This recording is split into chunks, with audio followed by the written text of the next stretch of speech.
네, 그 김건희 여사 명품백 사건 관련해서 대검 감찰부에서 사건 번호조차 붙이지 않았다라고 네. 하는데 이건 어떻게 봐야 됩니까, 의원님? 이제 사건 번호, 그러니까 진상을 조사하라 하더라도 파악해라 하더라도 예, 이런 경우는 총장 지시니까 예. 적어도 진상 감찰 관련해서 번호를 붙이고 예. 확인을 하게 돼 있습니다. 그럼 사건 번호조차 붙이지 않았다는 거는 어떤 의미의 붙였겠죠. 그것도 안 붙였을까요? 아, 설마 안 붙였을 리는 예. 없다. 붙였을 거다. 언론이 보도를 좀 잘못했다. 총장이 지시를 했으면요. 예. 직접 감찰 사건으로 들어가든 예. 아니면 진상 확인만 하더라도 예. 번호를 붙여서 하게 되거든요. 네. 근데 그걸 안 붙였을까요? 만약에 안 붙였다면 어떤 경우라고 봐야 됩니까? 좀 이제 왜냐하면 윤석열 정부에서 너무 이상한 일들이 많이 벌어져서. 안 붙였을까요? 저는 예. 붙였을 것 같은데요. 아, 예. 그래도 검찰을 믿으시나? 아니 그 사건 뭐 네, 설마 그랬을 리는 없다. 해결하려면. 해결하려면 총장의 행위가 네. 그냥 단순히 지나가는 말로 예. 야 그거 어떻게든지 확인해봐라. 아, 그냥 말로치면 그냥 예. 어떻게 구두로 파악해서 구두로 보고하는 그 정도 수준이라면 모르겠는데 네. 만일에 감찰부에 예. 이거 진상 확인 시켰다면 예. 반드시 근거가 있어야 할 거 아닙니까? 그쵸, 근거. 그 근거 없이는 할 수가 없는 거죠. 예.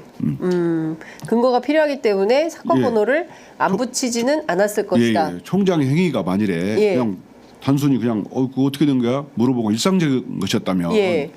감찰 지시가 아니고요. 그냥 일선 지라인에서 네. 어떻게 된지 그냥 확인해서 이렇답니다. 보고 오는 것이라면 번호가 없어도 괜찮은데 아. 제 대검 경험으로 예. 보면 예. 당연히 감찰부에 지시를 하면 예. 번호를 넣고 정식 예. 파악한 다음에 그것도 보고서로 예. 올리겠죠. 예. 그 심우정의 검찰이 예. 살권수를 할까요? 어떻게 보십니까? 이렇게 살아있는 권력에 대해서 세게 수사를 해야 된다라는 게 윤석열 대통령의 모토인데요. 모토였죠. 예. 수시로 어디 가든 살권수. 예. 살권수야말로 예. 이 검찰 개혁의 기본이라고 검찰 개혁의 본질이라고 하고 다니고 검찰 개혁의 본질이다. 그렇게 살권수를 주장했던 검찰 후배들이 꽤 많아요. 한동훈 전 검사장도 얘기했고요. 예. 여러 사람 얘기했죠. 예. 살권수? 심우정 이 정부에서 검사도. 살권수 주장하는 사람이 있습니까? 그건 동화 속의 얘기 아닐까요? 동화 속의 이 정부에서는 돼버렸다. 제가 보기에는 그렇습니다. 예. 야당은 지금 정부 출범한 이후 지금까지 수사하고 있잖아요. 야당은 재판, 야당 그렇죠. 예. 계속 야당 수사하고. 이재명 대표는 재판 스케줄이 제일 많은 것 같아요. 진짜 재판 받아보면요. 그렇죠. 저도 재판 힘들죠. 받았잖아요. 예. 무섭습니다. 제 사건이기 때문에 예. 가장 초집중을 해야 돼요. 예. 그다음에 그런 날이 하루 되고 나면 녹초가 됩니다. 예. 이걸 매일 한다는 얘기는 거의 초인적인 힘이 필요해요. 제가 재판 한 3년 받았잖아요. 예. 받아보니까 의원님 허리- 사건은 끝났습니까? 지금 아직도 지금 계류 중이십니까? 김학의 지금 대법원에 있는데요. 김학의 사건. 사실 수준까지는 본인이 나가야 돼요. 예. 그럼 재판정에 예. 증인 신문을 하든 예. 피고인 신문은 거의 안 하거든요. 예. 근데 남들이 증언하는 걸 듣고 있어야 되는데 초집중해 드려야 돼요. 네. 그 듣고 있다가 한 8시간 하고 오면 녹초가 됩니다. 그렇죠. 근데 그 매일 한다. 예. 매일 재판에 나간다. 이거는 거의 사람의 능력으로는 진짜 힘듭니다. 예. 야, 그걸 이렇게 하고 있구나, 이재명 대표가. 그러나 검사들이 가끔 예. 제 초임부터 이렇게 감옥 체험을 해요. 옥중 체험. 아, 하루 1일 감옥 체험 해가지고 검사들이. 예 그런 권유가 많이 있었어요. 예. 그리고 하루 정도는 유치장이나 구치소에 들어가서 예. 체험합니다. 들어가서 예. 과거에 정치인도 한 적이 있었습니다. 아, 지금은 옥중 체험을 한 번씩 해봐야 된다. 근데 그거는 진짜 의미가 없는 것 같아요. 예. 검사들이 한번 재판을 받아보면 예. 재판에 한번 넘기는 것이 얼마나 중차대한 예. 일이고 한 개인의 삶에 어떤 영향을 미치는지를 알 수 있을 것 같아요. 네. 의원님이 가끔 사석에서 저한테도 그러세요. 재판을 한번 받아봐야 되나? 재판 받아봐야 돼요. 예. 아유, 그러니까 사실 이 재판이 얼마나 큰 인생에서 변곡점이 되는지 예. 재판을 안 받아본 사람은 모르는데 심우정 검찰총장은 과연 살아있는 권력에 대해서 세게 수사를 하진 않을 것 같다. 이제 이런 전망. 그런 분이라면 용산 대통령이 예. 총장으로 낙점했을까요? 저는 그런 측면에서 본다면은 용산 대통령이 가장 경계해야 할 대상이 아닐까요? 본인이 그거 겪었잖아요. 아니 근데 검찰이라는 게 원래는 뭐 권력에 편승하는 것처럼 하다가도 권력이 힘 빠지면 제일 먼저 칼을 빼드는 게 검찰이다. 이런 얘기들이 있지 않습니까? 총장은 네. 어떤 대통령 낙점에 의해서 될 수 있지만 네. 일정한 수준이 지나면 예. 그 일선의 검사들이 총장 말 안 듣는 수가 있습니다. 그게 이제 말씀하신 것처럼 일정 시기가 지나고 예. 힘이 빠지면 그럴 수 있죠. 예. 총장의 의지가 아니고 총장의 일선청 검사들이 예. 이건 보기에 이건 법리상 안 맞습니다. 네네. 증거가 명백한데 어떻게 수사를 안 합니까? 예. 이렇게 총장한테 건의를 하고 예. 속된 말로 대들 수도 있죠. 우리 검찰이 과연 그렇게 했으면 좋겠습니다. 그런데 사실 지금 그 모든 국민 아마 이제 그 중학생들도 알 것 같아요. 초등학생들은 잘 모르겠지만 오로지 대통령과 대통령의 부인, 가족을 지키기 위해서 모든 권력들이 총동원되는 거라면 이것은 정상적인 국가라고 정상적인 민주국가라고 하기 어려운 거 아니겠습니까? 그렇습니다. 예. 지금 보면 뭐 권익위, 방통위, 뭐 검찰, 뭐 경찰, 뭐 할 것 없이 전부 이제 권력에 그 충성하고 아첨하고 오로지 본인들의 승진과 출세 이렇게 공직사회가 병들어가면 대한민국은 손은 누가 키우냐?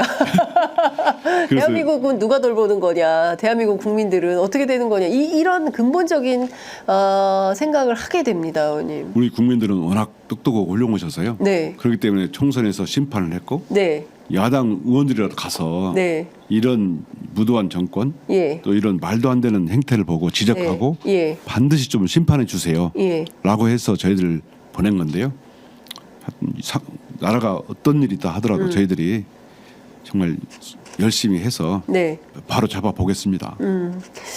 그 지금 뭐 국민의힘 쪽에서는 걸핏하면 공수처 수사 끝나기 전에 최혜병 특검 할 필요 없다 이런 주장을 합니다. 근데 공수처 인력이 너무 부족해서 뭐 열심히 수사 의지는 있지만 사실상 최혜병 사건 두 검사가 하고 있다 이런 얘기가 들리지 않습니까? 이대현 부장하고 차정현 검사. 이게 되겠냐. 그래서 이제 차곡차곡 자료는 쌓아놓지만 특검을 기다리고 있다. 이런 얘기가 좀 나오고 있는데요. 지난 7월에 공수처 개정안 발의하셨습니다. 이 법 통과되겠습니까? 당연히 통과돼요. 왜냐하면 제가 발의한 공수처법안은 처음에 2017년에 법무검찰개혁위원회에서 만든 공수처 법안의 원본입니다. 원형. 아니 이 정도는 되어야 검찰을 견제하고 살아있는 권력을 수사할 수 있는 거 아니냐 이렇게 만든 거거든요. 살권수는 공수처가 해야 된다. 그렇게 설계를 한 건데 최초의 검사 50명, 수사관 70명으로 만들었어요. 그런데 법무부에서 공수처 TF가 만들어지더니 반토막이 난 겁니다. 그 TF랑 관련 자료가 전혀 없어요. 그렇습니까? 비밀 결사 조직에서 한 것처럼 찾을 수가 없어요. 세상에. 그래서 의원입법으로 제출됐는데 정말 공수처법이 정말 이상하게 반신불수하게 할까요? 그렇게 돼버린 겁니다. 공수처법 표현이 이상한 표현이 물론 괴물 만들어놨어요. 뭐냐면 첫째는 검사 수를 25명을 확 줄였어요. 그다음에 수사관도 반절을 줄였어요. 그다음에 수사관이 승진할 수 있는 것이 검찰 수사관은 정년까지 승진할 수 있잖아요. 근데 4급에서 7급에서 4급까지밖에 못 올라가요. 그 너무 불이익이 많은데요. 검사나 수사관이 안 가죠. 연임 제한 규정이 있어요. 세상에. 딱 한 번밖에 못 하는 거예요? 아닙니다. 중임은 할 수 있는데 검찰 수사관은 정년까지 갈 수 있는데 공수처 수사관은 연임 제한이 있고 3번 이상 못 옵니다. 웬만하면 가지 마 이런 수준인데요? 검사도 3년씩 3번밖에 못 오니까 12년 4번인가밖에 못 오니까 10년밖에 못 오는 거예요. 이게 누가 가겠습니까? 미래가 보장이 안 되니까. 그렇죠. 그래서 개정안을 이래서 안 되겠다. 그다음에 가장 중요한 게 뭐냐면요. 공수처가 나오니 검찰을 견제하잖아요. 그다음에 경무관 이상의 경찰 고위직도 견제를 하라고 만든 기관인데 이게 수사권이요. 특정 범죄에만 있는 거예요. 근데 경찰 고위 간부가 성추행을 했다. 검사가 관련 범죄 음주운전했다. 성추행을 했다. 이런 범죄를 검찰이 수사하고 경찰이 수사하는 겁니다. 원래 공수처 취지는 공수처가 수사하는 거거든요. 그래서 그런 범죄도 싹 빠져 있어요.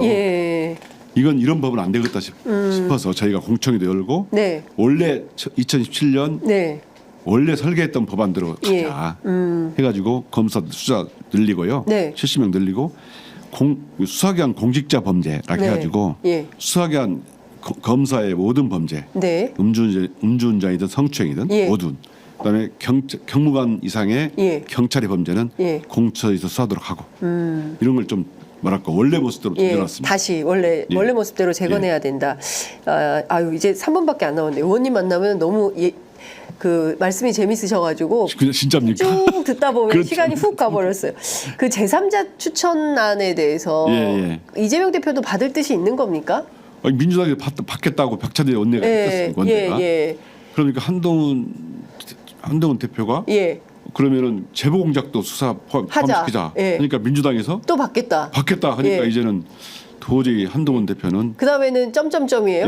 국민 눈높이에 맞출 방법이 없는 겁니다. 원래 출마할 때 국민 눈높이에 맞게 해야 된다 했잖아요. 말씀으로 할 게 아니고 발의하면 되는 거예요. 법을 발의해라. 발의만 하면 되는 것인데 계속 말씀을 하다가 민주당에서 계속 다 받는다 하니까 더 이상 궁지에 몰려서 어떤 발언이 나올지 정말 어떻게 변망하십니까? 한동훈 대표는 이 최상병 특검법을 발의하거나 아니면 뭐 수정안을 내놓고 통과시킬 가능성이 있다고 보십니까? 끝내 못한다고 보십니까? 제가 보기에는 하지 못할 것 같습니다. 못한다. 국힘 내부에서도 일치된 의견으로 찬성합시다. 한동훈 대표의 말처럼 뭐 제3 특검, 또 제보 공작을 넣는 생각하는 사람이 많지 않은 것 같거든요. 그리고 이 특검은 결국 이 최혜병 특검은 결국 윤석열 특검이 될 수도 있어요. 사실상 본인이 경로하고 수사 방해를 했냐 안 했냐 이게 특검이기 때문에 결국 윤석열 용산 대통령과 한동훈 대통령 이해관계가 일치하면 반대해야 되고요. 반대하면 국민 눈높이 안 맞는 겁니다. 진퇴양난이네요. 한동훈 대표가 이 딜레마적 상황을 어떻게 풀어갈지 정말 곤란할 것 같습니다. 근데 그런 얘기도 합니다. 용기 있게 결사대 10명 조직해서 법안 내라. 그래야 대선 후보 가지 않겠냐. 그런 것도 못하고 무슨 대권을 하겠다고 하냐. 이런 말씀들을 하시는 분도 계십니다. 한동훈 대표가 계속 6월 달부터 지금까지 그 말씀하신 것처럼 법안 제출하면 되거든요. 지금 국힘 의원들 10분 확보 어렵지 않지 않습니까? 그렇죠. 17명 있다니까요. 자기 캠프에. 그러면 제출하면 되는데 안 하고 계속 이 말 저 말씀 하시는 것은 국민들이 지치기를 기다리는 거 아니냐. 저는 이렇게 생각하고요. 국민이 지치기를 기다리고 있다. 그러나 국민은 지치지 않습니다. 그렇죠.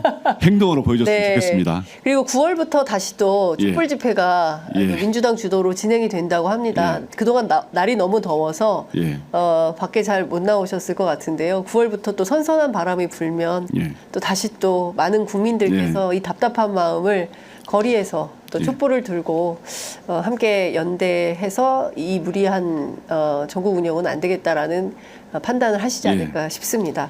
자, 오늘 말씀은 여기까지 들어야 될 것 같습니다. 의원님 말씀 잘 들었습니다. 너무 감사합니다. 자주 불러주십시오. 자주 오십시오. 자주 오십시오.